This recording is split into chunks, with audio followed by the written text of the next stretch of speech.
우리 불교에서 가장 중요한 주제 중에 하나가 바로 윤회입니다. 윤회 사상. 예, 들어보셨나요? 네. 예, 윤회라는 것은 이제 태어나고 죽음을 반복하는 것입니다. 그래서 태어나고 죽고 태어나고 죽고, 그래서 자기가 지은 업보 따라서 다음 생이 결정되어진다고 합니다. 그래서 불교에서는 육도 윤회라는 것이 있죠. 윤회를 하는 데 있어서 6가지 갈래, 6가지 세상이 있다고 합니다. 그래서 이제 지옥 세상이 있고요. 이제 흉악한 사람들이 떨어지는 지옥의 세상이 있고, 그 다음에 배고픈 굶주린 귀신들의 세계, 아귀계가 있습니다. 그 다음에 이제 짐승들의 세계, 축생계가 있고요. 그 다음에 이제 싸움의 귀신들이 모여 있는 곳이 있습니다. 그걸 이제 아슈라계라고 부릅니다. 그 다음에 이제 여러분들과 같은 인간 세상이 있고요. 그 다음에 가장 꼭대기에는 어느 세상이 있을까요?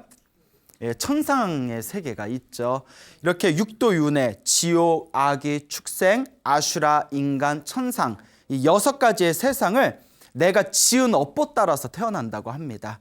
살아생전에 선업을 많이 지었으면 조금 더 좋은 세상에 태어나게 되고, 또 살아생전에 나쁜 업보를 지었으면 더 낮은 괴로운 세상에 태어나게 된다라는 윤회 사상이 불교에서 굉장히 중요한 주제입니다. 그래서 불교의 가장 궁극적인 목표는 깨달음을 얻는 것이라고 합니다. 그래서 이 깨달음을 왜 얻어야 되는가? 바로 윤회에서의 해탈, 완전한 자유, 삶과 죽음에서 자유를 얻는 것, 이것이 바로 깨달음을 얻는 목표이다라고 이야기하기도 합니다. 그래서 저희 불교에서는 우리가 이 세상에 태어났는데 어디서 왔는지 모르고, 우리가 죽었는데 어디로 가는지 모르는구나라는 그런 이야기가 있습니다. 어디에서 왔는지 모르고 어디로 갈지 모르고, 이러한 알 수 없는 거대한 윤회의 세상에서 이제 오만 업을 지으면서 딱 자기가 지은 복대로 살아가는 거, 그게 바로 우리 중생들의 세계라는 것이죠. 근데 우리도 언젠가는 죽을 거 아닙니까? 그렇죠. 우리도 언젠가는 죽게 될 텐데, 부처님의 가르침을 보면 우리가 죽기 직전에 눈앞에 펼쳐진 환상을 통해 가지고 다음 생에 어디 태어날지를 짐작할 수 있다라는 내용이 나옵니다. 그러니까 갑자기 정신을 잃어버리고 갑자기 급사하는 경우가 아니라면, 사람들이 죽기 직전에 눈앞에 활활 불타오르는 불이 보이거나 끔찍한 귀신들의 모습이 보이면 죽기 직전에요, 죽은 뒤에 지옥이나 악귀에 떨어질 징조라고 합니다. 그리고 죽으면서 눈앞에 큰 들판이 보이거나 큰 산이 보이거나 들판이 보이거나 황야가 보이거나, 그러면 다음 생에 축생으로 태어날 확률이 크다고 합니다. 눈앞에 이렇게 들판이 보이고 산이 보이고. 스님 저 등산 다니는 거 좋아하는데 예, 그거하고 별개로 이제 이렇게 은산한 산이 보이거나 하면, 그 다음에 이제 죽을 때 조상님이 나타나거나, 누가 평소에 친분 있던 먼저 죽었던 사람이 나타나서 이렇게 부른다거나, 하여튼 사람의 모습, 조상님의 모습이 보이면 사람으로 태어날 징조다, 그런 이야기가 있습니다. 가끔 어르신들 중에 돌아가시기 직전에 우리 돌아가셨던 할아버지 할머니가 나한테 오라고 손짓하시네, 이런 경우 있지 않습니까? 그러면 잘은 모르겠지만 아마 또 사람으로 태어나는 어떤 징조의 모습이 아닌가, 이렇게 또 한번 추측해 볼 수 있겠죠. 그렇다고 다 맞아떨어지는 건 아니고요. 그냥 그런 말씀이 내려온다. 그리고 눈앞에 환한 그런 아름다운 모습이 펼쳐진다거나, 아니면 하늘의 음악 소리가 흘러내려온다거나, 그런 환하고 아름다운 모습이 펼쳐지면 당연히 죽은 뒤에 어디에 태어날 것 같다? 천상에 태어날 것 같다. 이렇게 추측해 볼 수가 있겠죠. 그리고 평소에 살생을 많이 한 사람들, 그래서 이제 사냥을 많이 한다거나 이런 살생을 많이 한 사람들이 죽을 때 자기가 평소에 죽였던 짐승들이 마구 이렇게 자기 몸에 들러붙어서 괴롭히는 환상을 보면서 죽는 경우가 있다고 합니다. 그런 내용이 지장경이라든가 다른 경전에도 나오고, 실제로 제 아시는 분들도 좀 살아생전에 사냥하는 걸 좋아하셨는데 돌아가실 때 조금 그렇게 안 좋은 환상들을 보면서 좀 안 좋게 돌아가신 그런 일례들을 좀 저도 들은 기억이 있고, 이럴 때는 아무래도 돌아가실 때 좋은 곳에 태어나실 것 같아요? 안 좋은 곳에 태어나실 것 같아요? 그렇죠. 그래서 불교에서는 제가 소나무를 통해서 몇 번이나 말씀을 드렸지만 죽기 전에 한 생각이 그 죽기 직전에 딱 그 한 생각이 다음 생을 결정짓는 데 가장 중요한 역할을 한답니다. 그래서 불교에서는 딱 죽을 때 죽기 직전에 나무 아미타불 연불 하면서 죽는다거나 부처님을 부르면서 죽는다거나 그러니까 숨이 끊기기 직전에 부처님을 생각하고 연불하거나 수행을 하면서 죽게 되면 다음 생에 극락세계에 태어나거나 다음 세상에 자기가 원하는 곳에 태어날 수 있다. 이런 가르침이 내려오고 있습니다. 그래서 흔히 저희 불교에서는 그 나무 아미타불이라는 연불이 있지 않습니까? 그래서 이제 나무라는 뜻은 나무가 뭘까요? 뭐 소나무, 뭐 잣나무, 뭐 그런 나무가 아니라 이제 나마스, 산스크리트와 나마스에서 나왔는데 귀합니다라는 뜻이랍니다. 귀합니다. 공경합니다. 그러니까 아미타불은 말 그대로 아미타 부처님이시고요. 그러니까 누구를 공경합니다? 아미타 부처님을 공경합니다. 아미타 부처님께 귀합니다. 그래서 저희 불교에서는 누구든 죽기 직전에 나무 아미타불 10번만 부르면 딱 숨이 이렇게 끊기기 직전에 무엇을 몇 번 부르면? 나무 아미타불 딱 10번 부르면 죽은 뒤에 극락세계에 태어난다는 얘기가 있습니다. 그러니까 여러분들 이렇게 내가 죽을 때 이제 좀 이따 죽겠네 이렇게 시계 보시고 이제 몇 초 안 남았네 나무 아미타불 이렇게 10번 하고 죽으면 다음 세상에 어디 태어날 수 있다? 극락세계에 태어난다. 근데 그게 쉬워요, 어려워요? 그렇죠. 뭐가 쉬워요?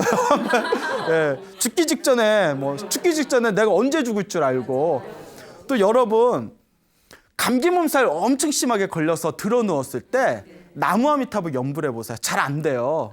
몸이 힘들어가지고 만사 다 귀찮아요. 근데 죽기 직전에 정신이 오락가락 하는데 그때 나무 아미타불 10번 부르기가 사실 쉽지 않습니다. 그래서 어떤 분들이 스님 그러면 절에 다닐 필요도 없고 평소에 기도할 필요도 없고 그냥 죽기 전에 나무 아미타불 10번만 부르면 되겠네요. 죽기 전에 나무 아미타불 10번 부르기 위해서 살아생전에 기도를 많이 해야 된다는 뜻입니다. 죽기 직전에 나무 아미타불 10번을 여법하게 제대로 부르기 위해서는 살아생전에 뭐 해야 된다? 기도를 많이 해야 된다. 마치 선생님이 이렇게 단어 있지 않습니까? 영어 단어 이렇게 쪽지 시험 본다고 그 영어 단어 적어놓은 프린트를 나눠줘 놓고 자, 그 쪽지 시험 문제 다 여기서 나온다. 꼭 공부 못하는 애들이 시험 보기 10분 전에 후다닥 외우면 되지. 근데 그게 말같이 쉬워요, 어려워요? 어렵죠. 갑자기 외우려면 또 잘 안 외워지잖아요. 막 헷갈리고. 그러니까 평소에 미리 외워놓으면 시험 볼 때 수월하게 넘어갈 수 있듯이 평소에 기도를 많이 해야 죽기 전에 나무 아미타를 부르든 관세음보살을 부르든 지장보살을 부르든 연불하면서 수행하면서 죽을 수가 있다는 겁니다. 그래서 불교에서는 누구든지 죽기 직전에 정성스러운 마음으로 연불을 하거나 기도를 하는 마음으로 이 숨이 끊기게 되면 다음 세상에 좋은 세상에 태어날 수 있다라는 가르침이 경전에서 굉장히 자주 나옵니다. 그래서 옛날에 어느 큰 스님이 그런 말씀 하시더라고요. 내가 죽기 전에 연불하면서 죽을 수 있는지 아닌지 가장 쉽게 알아볼 수 있는 방법이 꿈에서 딴짓하는지 기도하는지. 꿈은 우리의 무의식의 세계잖아요. 근데 낮에는 기도 열심히 해놓고 낮에는 열심히 수행해놓고 꿈꾸면 꼭 딴짓하시는 분들이 있거든요. 막 그 절에서는 기도 열심히 해놓고 꿈을 꾸면 막 클럽 가서 부비부비 한다거나 그렇잖아요. 그러니까 마음이 딴 데가 있는 거거든요. 근데 내 무의식의 세계인 꿈에서도 기도할 수 있고 연불할 수 있을 정도가 되면 죽기 전에도 기도할 수 있는 힘이 생긴다고 합니다. 그래서 불교에서는 이걸 몽중일여라고 부르는데 이것도 쉬운 경계는 아니에요. 굉장히 어렵습니다. 그리고 또 어떤 큰 스님은 잠을 자고 아침에 눈을 딱 뜰 때 제일 먼저 무슨 생각이 나는지 그게 굉장히 중요하답니다. 아침에 눈을 딱 뜨면 만약에 평소에 관세음보살을 연불을 열심히 하는 사람들은 아침에 눈을 뜨면 귀에서 저절로 관세음보살이 들립니다. 실제로 기도 안 해봤구나 하는 거니까 실제로 돼요. 지장보살을 열심히 하는 사람들은 아침에 눈에 딱 뜨면 뭐부터 들린다? 지장보살부터 들려요. 실제로 신묘장구 대달한 일을 열심히 하는 사람은 아침에 눈에 딱 뜨면 저절로 뭐가 돌아갈까요? 신묘장구 다란이가 돌아가요. 그 이제 그만큼 내 무의식에 그게 이렇게 쌓여 있다는 거예요. 만약에 기도 열심히 하시는 분이 아침에 눈 떴는데도 기도 생각이 먼저 딱 안 들면 아유, 내 기도 힘이 좀 부족하구나 반성해 봐야 돼요. 그리고 잠자기 전에 기도가 그래서 중요하대요. 잠자기 전에 기도를 잘 해놓으면 아침에 눈을 딱 뜨면 기도가 이렇게 저절로 흘러나옵니다. 경험 안 해보셨어요? 예, 기도 좀 많이 해요. 예, 기도를 많이 하시기 바랍니다. 알겠죠? 자, 이렇게 우리가 살아가면서 평소에 기도를 많이 해야 되고 내가 죽기 직전에 어떤 환상을 보냐가 다음 생을 결정짓는데 어떤 징조가 된다. 이런 내용이 그 부처님 가르침을 보다 보면 간간히 이렇게 그런 내용들이 나오고 있습니다. 우리가 기도하면서 항상 기도하면서 살아가고 특히 죽기 직전에 내가 무슨 생각을 하면서 죽느냐 이게 굉장히 중요하다는 것을 여러분들이 꼭 기억해 두시기 바랍니다. 알겠죠? 네. 우리도 언젠가는 죽지 않습니까? 그렇죠? 간혹 가다 보면 죽음에서 깨어난 사람들의 이야기가 굉장히 많습니다. 절에서도 굉장히 많고 또 제 아시는 신도분께서도 아버지께서 이틀인가를 꼬박 잠을 주무시고 이틀 동안에 꼬박 잠을 주무시고 일어나셨는데 한숨을 폭 내쉬더래요. 왜 그러냐 그랬더니 꿈에서 저승사자가 자기를 데려가서 염라대왕을 만났는데 염라대왕한테 막 뭐 사정사정 뭐 빌고 했더니 염라대왕이 다시 뭐 보내줬다. 뭐 이런 얘기를 제 아시는 신도분한테 직접 들었어요. 그러니까 이게 믿어야 되나 말아야 되나 뭐 이런 신비한 이야기들이 굉장히 많습니다. 저희 절집안에서도 불교설에서도 죽었다 깨어난 사람들의 이야기가 굉장히 많은데요. 그 중에서 오늘 또 뭐 재미난 몇 가지를 한번 소개해 드릴까 합니다. 여러분들은 죽은 뒤에 사후세계 같은 걸 믿으십니까? 네. 아, 믿으세요? 네. 죽어봤어요? 그냥 있을 것 같아요? 네. 그렇죠. 예전에 아주 오래전에는 그 사찰이 굉장히 가난했습니다. 그렇죠. 옛날엔 다 먹고 사는 거 힘들었잖아요. 옛날에 보릿고개 있고 했던 시절에. 그러니까 예전에 저 경상도에 굉장히 큰 절이 있었는데 거기에 이제 스님들이 막 수십 명씩 살고 계셨어요. 근데 이제 먹고 살기가 힘드니까 한 번씩 뒷산에 가면 잣나무 숲이 있었대요. 그러면 가을에 잣나무에 잣이 이렇게 잘 익었을 때 그 잣나무에 잣을 따가지고 그걸 팔아가지고 그 수익금으로 이렇게 절 운영도 하고 스님들 공양도 좀 드리고 이랬었다고 합니다. 그래서 이제 가을이 됐을 때 그 절에 있는 그 수십 명의 스님들이 잣나무 숲에 가가지고 잣을 땄는데 잣을 따니까 여러분 잣 따본 적 있으세요? 저도 없는데 잣 따기가 힘들대요. 잣나무가 굉장히 높답니다. 그래서 힘들어서 사다리 놓고 올라가서 따고 하면 되게 힘들대요. 일이 2배가 걸리잖아요. 올라갔다 내려왔다. 그러니까 젊고 날쌘 스님들 중에 원숭이 마냥 이 나무에서 저 나무로 폴짝폴짝 뛰어가면서 잣 따는 스님들이 있었대요. 몸은 편한 데서는 좀 위험하죠. 네, 위험하지 않습니까? 근데 이제 젊을 때는 또 객기라는 게 있지 않습니까? 객기라는 게 있어서 또 굉장히 산을 잘 타시는 스님이 있었는데 잣나무에 이제 올라가가지고 이 나무에서 잣을 따고 저 나무 뛰어갈 때 폴짝하고 뛰어가서 또 이제 잣을 따고 그러다 보니까 원숭이도 어디에서 떨어질 때가 있죠? 그렇죠. 나무에서 떨어질 때가 있잖아요. 예? 근데 원숭이도 나무에서 떨어지가 있다고 하듯이 그 스님도 실수로 나무를 펄쩍 뛰어내리다가 발을 잘못 디뎌가지고 그 나무에서 뚝 떨어져 버리셨대요. 뚝 떨어지고 가슴에 턱 하고 막히면서 질식사를 하셨답니다. 간혹 그런 경우가 있었나 봐요. 예. 아니 그렇게 스님이 좀 떨어질 때 관세음보살 좀 이렇게 받아주시면 좋을 텐데 왜 그럴 땐 또 안 도와주셔? 어쨌거나 이제 툭 떨어져서 그 스님께서 이제 질식사를 하셨는데 스님이 갑자기 그걸 급사라고 하잖아요. 급사를 딱 하면서 있으면 혼이 나와버렸대요. 혼이 쑥 나와버립니다. 그런데 여러분 이런 이야기를 하면 이제 너무 깊어지는데 간혹 가다가 자기가 죽었는데 죽은 걸 모르는 경우가 있대요.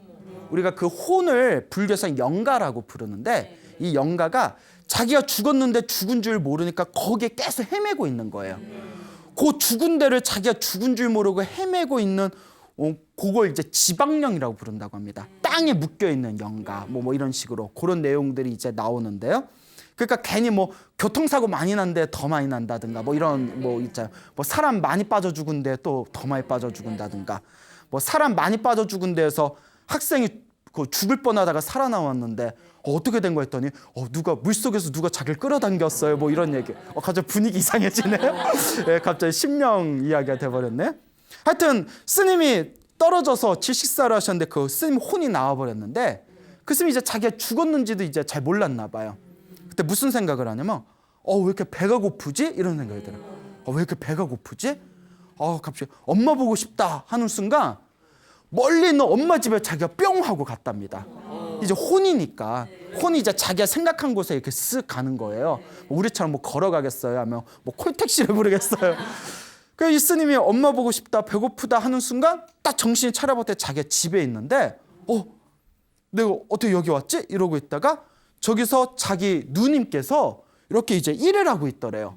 그래서 누나한테 너무 반가우니까 누나 나 밥 좀 줘 이러면서 누나의 등을 이렇게 만졌는데 누나가 갑자기 아이고 머리가 깨질 것 같다고 머리를 붙들고 떼굴떼굴 구르더래요. 그러니까 이게 누가 만졌으니까 그렇죠. 귀신이 만진 거니까.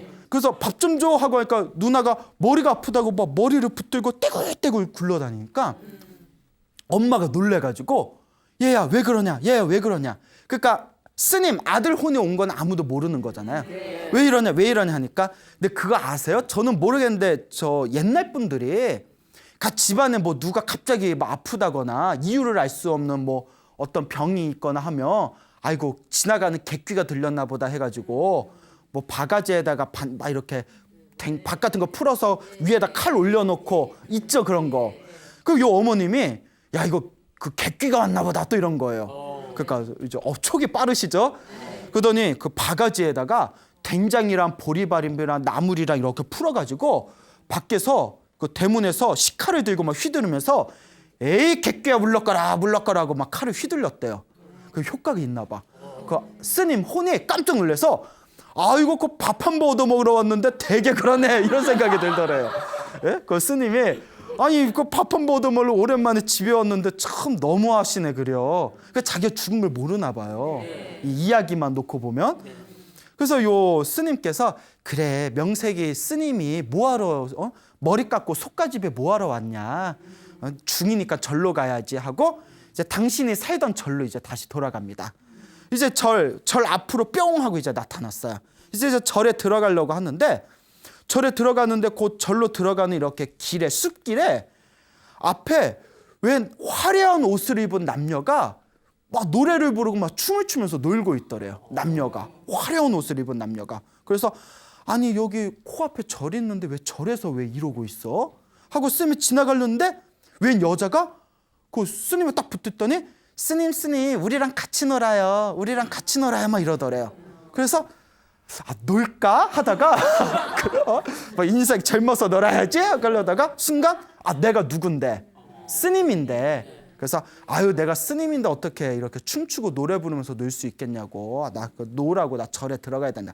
아이 스님 놀다가요 뭐 스님은 놀면 안 되나? 아유 나 머리 깎은 부처님 제자인데 이러시면 안 됩니다. 이제 아마 놀고는 싶었을 거야. 예? 그런데 이제 머리도 깎고 승복도 입었으니까 그러니까 안 됩니다. 스님이 이러면 안 돼요 하니까 막 뒤에서 욕을 하더래요. 그래서 욕을 하거나 말거나 하고 그냥 지나갔대요. 그래서 딱 지나갔는데 또 한참 이렇게 걷는데 앞에 또 웬 묘령의 젊은 여자가 싹 이렇게 서 있더래요. 근데 스님이 싹 지나가는데 갑자기 스님 저랑 같이 있어요 이러더래요. 헌팅인가요? 자 그래서 스님 저랑 같이 있어요 근데 여 스님이 아유 내가 머리 깎은 스님인데 어떻게 외간 여자는 여 숲에 같이 있을 수가 있냐. 어서 집으로 돌아가라. 스님 혼자 있기 너무 무서워서 그래요. 저랑 있어 주시면 안 돼요? 예? 근데 아마 못생겼나 봐. 스님이 매몰차게 나 절에 가야 돼. 나 스님이야 하면서 이렇게 휙 왔답니다. 그리고 이제 이제 뭐 이상한 사람들이 많네. 그리고 이렇게 또 가고 있는데 저기서 머리에다 이제 수건에 질끈 맨 사냥꾼들이 노루를 잡아다가 그 절 앞에 있는 데에서 고기를 구워 먹고 있더래요. 노루고기를. 노루를. 그러면서 이제 스님이 지나가니까 아니 뭐 절 앞에서 고기를 구워 먹고 있어 이렇게 황당해하고 있는데 그 앞에 지나가는데 그 사냥꾼들이 스님 그냥 가시지 마시고 이것 좀 드시고 가세요 이러더래요. 근데 그때 스님이 너무 배가 고팠대요. 혼이지만 너무 배고파서 먹을까 하다가 또 스님이잖아요. 아 내가 스님인데 어떻게 여기서 내가 고기를 먹을 수 있겠습니까? 그러니까 막 잡는데도 뿌리치고 이렇게 왔대요. 그러니까 잘 기억해 두셔야 돼요. 나중에 엄청난 반전이 펼쳐집니다. 예, 괜히 이렇게 이야기 길게 했겠어요? 뭐 아무 일도 없었대요. 뭐 이게 아닐 거 아니에요. 자, 첫 번째 누굴 만났죠? 그새 접어서 예, 화려한 옷을 입은 남녀가 춤을 추고 노래 부르는 남녀의 한 무리들을 만났고요. 두 번째 누굴 만났죠? 예, 여자를 만났고 어느 은사한 묘령의 여자, 젊은 여자를 만났고 세 번째 누굴 만났죠? 예, 노루고기를 구워 먹고 있는 이제 사냥꾼을 만나서 절에 이제 일주문을 해서 절에 딱 들어갑니다. 자기 방에 딱 하고 들어갔는데 자기하고 똑같은 사람이 누워 있더래요. 놀래가지고 나랑 똑같이 누구지?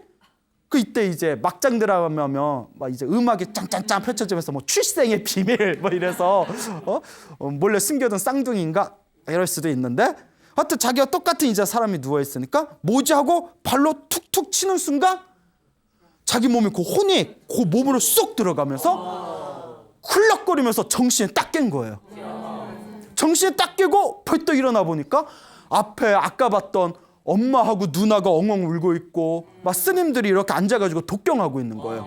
자기 앞에 막 촛대가 놓여져 있고 벌떡 일어나니까 사람들도 벌떡 놀래가지고 이게 어째 된 거냐 이게 어째 된 거냐 사람이냐 귀신이냐 귀신이면 어서 가고 사람이면 말 좀 해봐라 이랬더니 아니 스님들 지금 뭐하고 계시니까 아니 어머니 여기 어쩐 일입니까? 그러니까 어쩐 일 어제 스님이 우리 아들 스님이 돌아가셨다는 얘기를 급히 듣고 지금 와가지고 초상치를 준비하는 거 아니냐 이러더래요.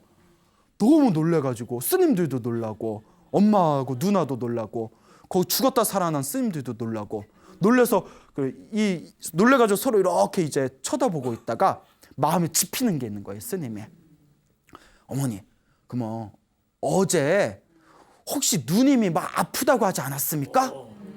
아니 갑자기 낮에 같이 일을 하고 있는데 네 누나가 뭐 머리가 아프다고 떼고떼고 그러길래 아무리 봐도 이게 심상치가 않아가지고 내가 그냥 그 바가지에다가 된장국에 밥 풀어서 식칼을 휘두르면서 개끼어 물러가라 하니더니 또 낫대? 뭐 이러면서 그게 누구였어요? 자기였던 거잖아요. 이거 범상치 않다. 그래서 이제 일단 일을 다 이렇게 처리를 하고 아까 봤던 그 절에 올라오면서 자기가 그 꿈결과처럼 환상처럼 느껴졌던 그 세 가지 일이 떠오른 거예요. 이거 아무래도 짚어봐야겠다. 예? 짚어봐요. 그래서 이제 절에서 다시 역으로 갑니다. 역으로. 절에서 이렇게 와서 제일 먼저 그 노루고기를 먹고 있던 그렇잖아요. 절에서 올라올 때 봤으니까 내려갈 때는 반대일 거 아니에요? 노루고기를 먹고 있던 사냥꾼이 있던 그 꿈결에서 본 것 같은 그 자리에 이렇게 가봤더니 어디서 왱왱왱왱왱 소리가 들리는 거예요. 뭔가 해봤더니 벌집이 있더래요. 말벌들이 있는 거예요. 그러니까 그 사냥꾼이 먹던 자리가 뭐가 있던 자리였어요? 말벌이 있는 벌집인데 그때 내가 저희들과 노루고기를 먹었으면 내가 어디에 태어날 뻔했구나. 벌로 태어날 뻔했구나. 그리고 그 가슴을 쓰다듬으면서 이제는 그 여자가 혼자 서 있어서 무서우니까 같이 있어 달라고 했던 그 여자가 있던 그 숲에 있는 자리에 딱 가봤더니 웬 그 구렁이가 한 마리 이렇게 또아리를 들고 있더래요. 구렁이가 한 마리. 저 여자가 옆에 같이 있어 달라고 했을 때 같이 있었으면 내가 뭘로 태어날 뻔했구나. 나 뱀으로 태어날 뻔했구나. 그 이제 마지막으로는 자기가 같이 노래 부르고 춤추자고 비단 옷 입었던 그 남녀의 무리가 있었던 곳에 딱 가봤더니 웬걸 그 비단개구리들이 꽥꽥거리면서 노래를 부르고 있더래요. 그때 같이 노래 부르고 춤췄으면 뭘로 태어날 뻔했구나. 내 혼이 개구리로 태어날 뻔했구나. 그 순간 이분이 부처님 가르침에서 보던 생사윤회, 태어나고 죽고 태어나고 죽는 이 윤회의 이 업보가 정말 있구나. 내가 내가 스님이라는 생각을 놓치고 거기에 휩싸였으며 내 한 생각을 딱 놓쳤으면 개구리로 태어날지 뱀으로 태어날지 말벌로 태어날지 정말 내가 어떻게 무엇으로 태어날지 내가 장담할 수 없었겠구나. 그러면서 이 생사윤회에 대한 이 엄청난 이 엄중한 이 세계에 대해서 충격을 받고는 이 스님 그 뒤로 열심히 수행을 하셨다라는 그런 이야기가 저희 불교설화에 전해지고 있습니다. 그러니까 이와 같이 우리 불교에서는 우리가 이번 생에 지은 내 업에 의해서 다음 생이 결정되어질 때 아마 그 스님이 잣 따라다니다가 돌아가셨던 스님이 아마 수행을 좀 게을리했었나 봐요. 그렇죠. 수행을 게을리해서 바로 어디 좋은 세상 극락세계나 불국토로 가신 게 아니라 혼이 쑥 빠져나와서 하마터면 어디에 태어날 뻔했어요. 개구리로 태어날 뻔하고 뱀으로 태어날 뻔하고 말벌로 태어날 뻔하고 몇 번의 고비를 넘긴 거예요? 3번. 그나마 그 스님이 자기가 뭐라는 생각이 없었으면, 스님이라는 생각조차 없었으면, 거기에 휩쓸렸으면 큰일 날 뻔했구나. 이렇게 우리가 한번 추론해 볼 수가 있습니다. 여러분들은 어떻게 될지 모르는 거예요. 여러분도 나중에 이제 돌아가셨는데, 돌아가신 뒤에 여기 어디지? 근데 저기 뭐 돼지갈비 냄새가 나가지고 가봤더니 할머니 오셔서 그냥 드세요 해서 에라이 모르겠다 먹고 나서 정신 차려봤더니 뭐 돼지로 태어났다거나 네? 그러니까 뭐 말을 만들자면 어떻게 될 줄 모르는구나. 정말 우리가 어디에서 우리가 전생에 무엇이었는지, 어디에서 왔는지, 다음 생에는 무엇으로 태어날지 정말 까마득하게 알 수가 없습니다. 그래서 우리에게 주어진 단 한 가지의 방법, 방편이 있다면 그것은 바로 살아생전에 기도를 많이 하고 복을 많이 지어야 된다라는 것을 명심하시기 바랍니다. 알겠죠? 네. 또 이와 비슷한 이야기가 있습니다. 이건 굉장히 이제 너무나 이 신비스러운 이야기인데 저도 이 이야기를 스님이 저조차도 이걸 믿어야 되나 말아야 되나. 근데 실제로 옛날에 이미 돌아가신 예전에 어느 할아버지께서 실제로 겪으셨던 일이라고 합니다. 이 할아버지께서 평소에 주변 사람들한테 자주 당신이 경험한 이야기를 해주셨다 하는데 이분이 저 서산 분이십니다. 충남 서산이죠. 충남. 예. 서산 분이신데 충남 서산에서 몇십 년 전에 그 당시에는 이제 초등학교는 아니고 보통학교를 다니셨대요.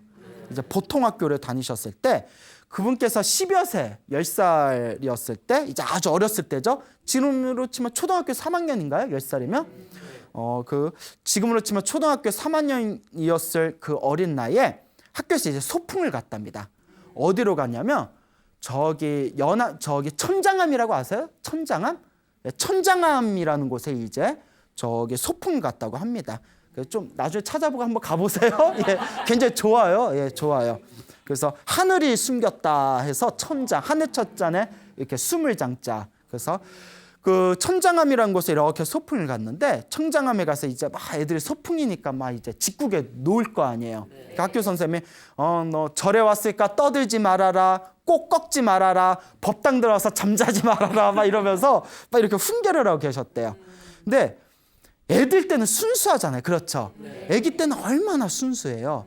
그러니까 옛날에 그래도 할머니하고 같이 절에 다니던 기억이 있어서 그 옛날 지금도 그렇지만 할머님들이 꼭 법당에 가면 이렇게 꼬깃꼬깃 지폐나 동전 같은 거 부처님 앞에 올려놓잖아요. 그러면 할머니 그거 왜 올려? 뭐 부처님 움직이지 못하는데 뭐 올리면 뭐 깎아라도 드셔?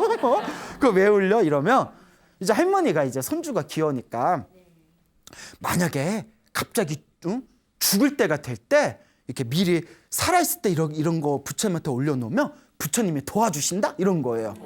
요새 애들 같으면 안 믿을 거예요. 에이, 우리 할머니 농담도 잘하셔. 뭐 이럴 거예요. 근데 옛날 애들 얼마나 순진해요. 그러니까 그것도 이제 마음에 이렇게 품고 있다가 그 천장암 그 절에 오니까 어린 마음에 옛날 생각이 떠오른 거예요. 그 할머니한테 들었다. 그래서 이 10살짜리 꼬마애가 선생님, 저 법당에 가서 부처님한테 인사드리고 싶습니다. 들어가서 인사 좀 올려도 되겠습니까? 하니까 선생님이 그래 뭐 장난칠 거 아니면 법당에 가서 부처님한테 절도 해라 이러니까 다 이렇게 들어갑니다.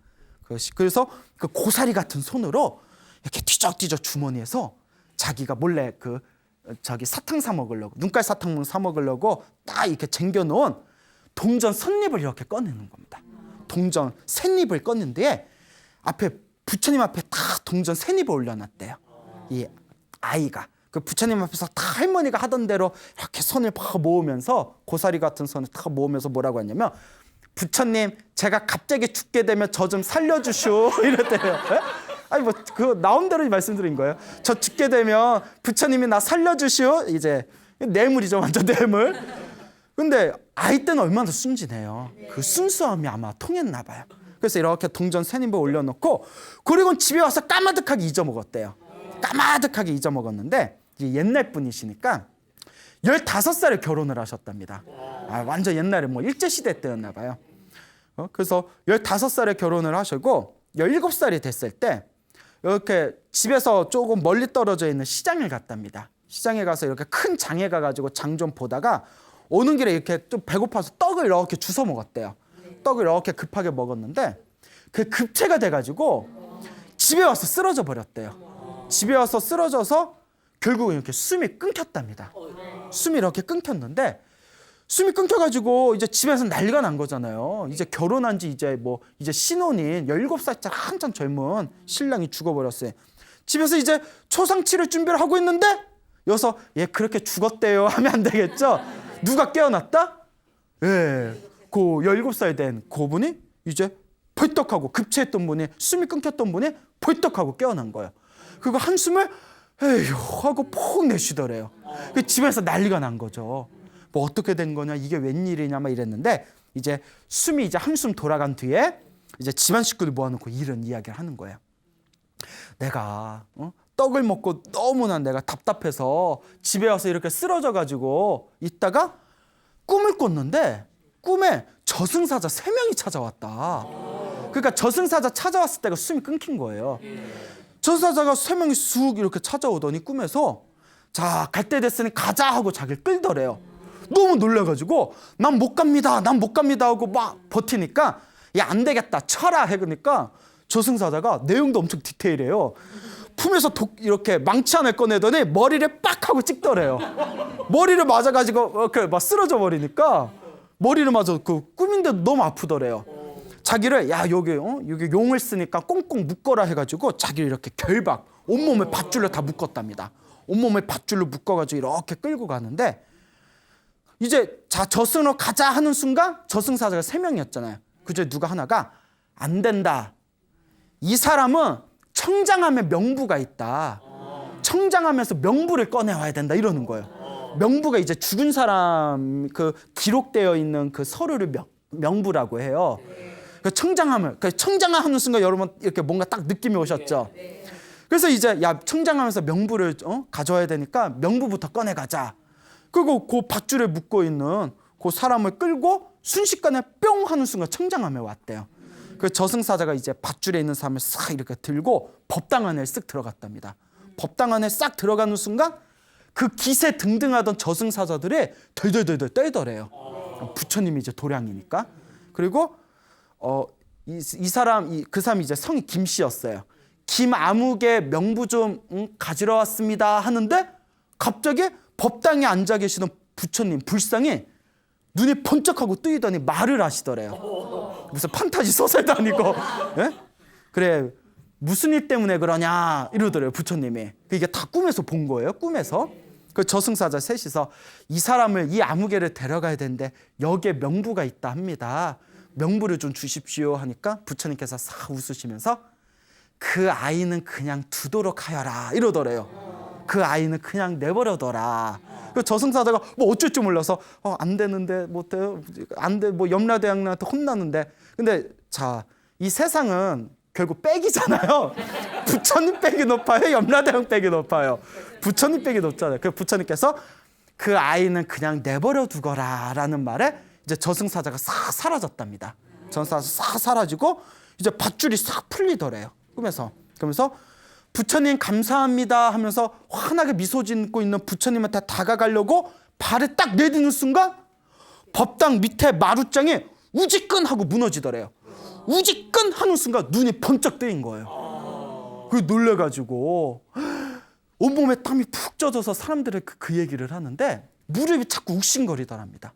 무릎이 자꾸 욱신거려서 왜 이렇게 무릎이 아프지 하고 무릎을 딱 봤더니 저승사자들이 자기 몸에다 밧줄을 꽉꽉 묶고 자기를 무릎 꿇리면서 밧줄에 이제 그 묶였던 자국이 무릎에 딱 하고 나 있더라는 거예요.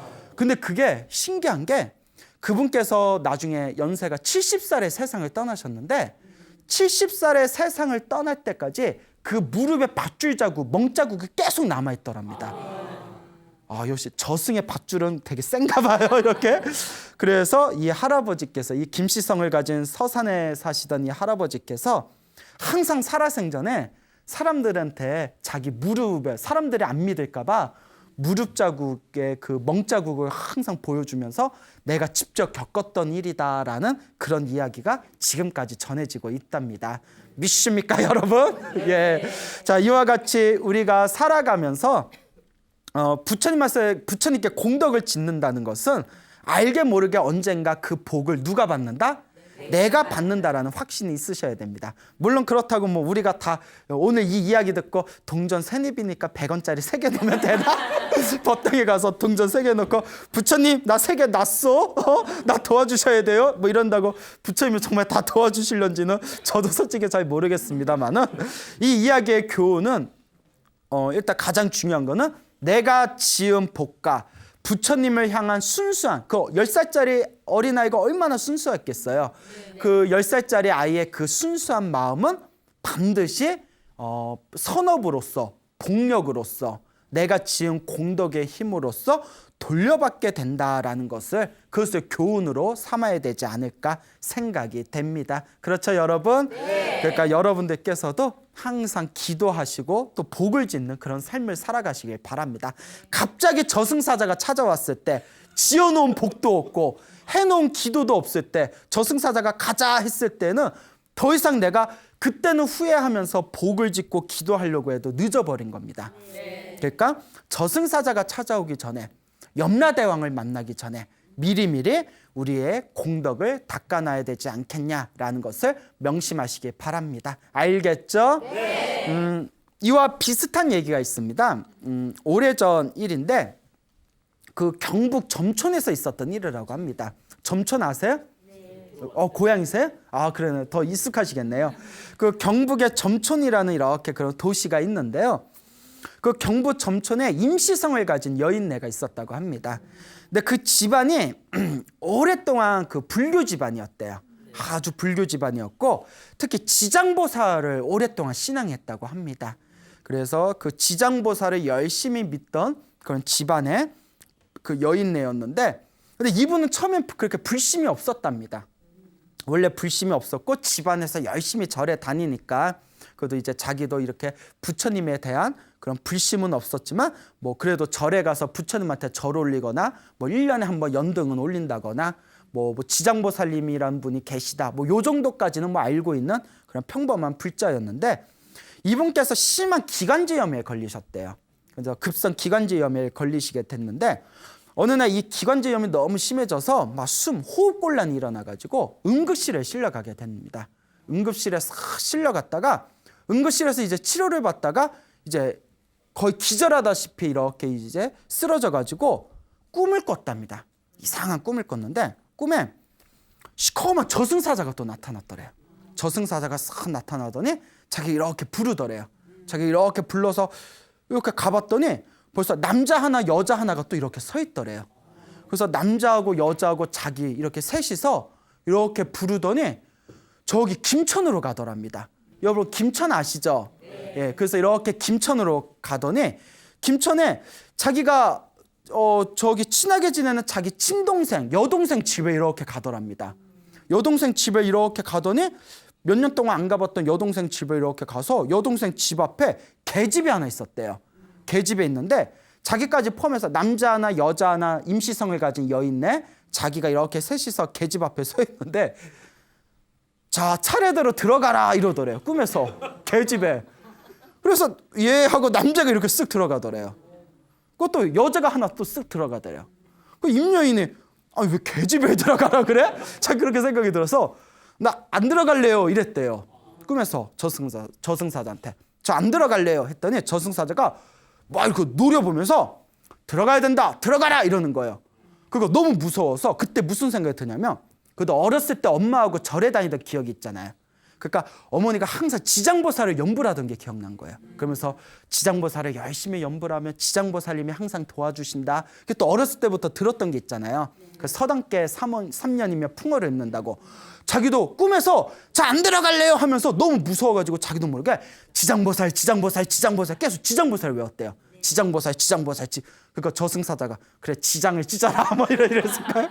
그러니까 지장보살 부르고 있으니까 저승사자가 깜짝 놀라더니 움찔하더니 한참을 이렇게 노려보더니 뭐 할 수 없네 하면서 저승사자가 싹 사라지는 사라지면서 꿈에서 딱 깼다고 합니다. 이게 무슨 꿈인가? 너무 생생한 거예요. 소름 끼치게 생생한 거예요. 그 계집에 저승사자 만나고 계집에 들어가려니까 막 찝찝한 거 있잖아요. 그 계집에 안 들어가게 잘했지. 이게 무슨 꿈인가? 하여튼 거기에서 이제 치료가 잘 돼가지고 이제 집으로 돌아왔는데 며칠이 지난 뒤에 몸이 쾌차해가지고 자꾸 김천에 있는 여동생 그 계집이 생각나는 겁니다. 그 김천에 여러분들 같은 경우도 궁금하지 않겠어요? 그래서 여동생 집에 오랜만에 몇 년 만에 찾아갔대요.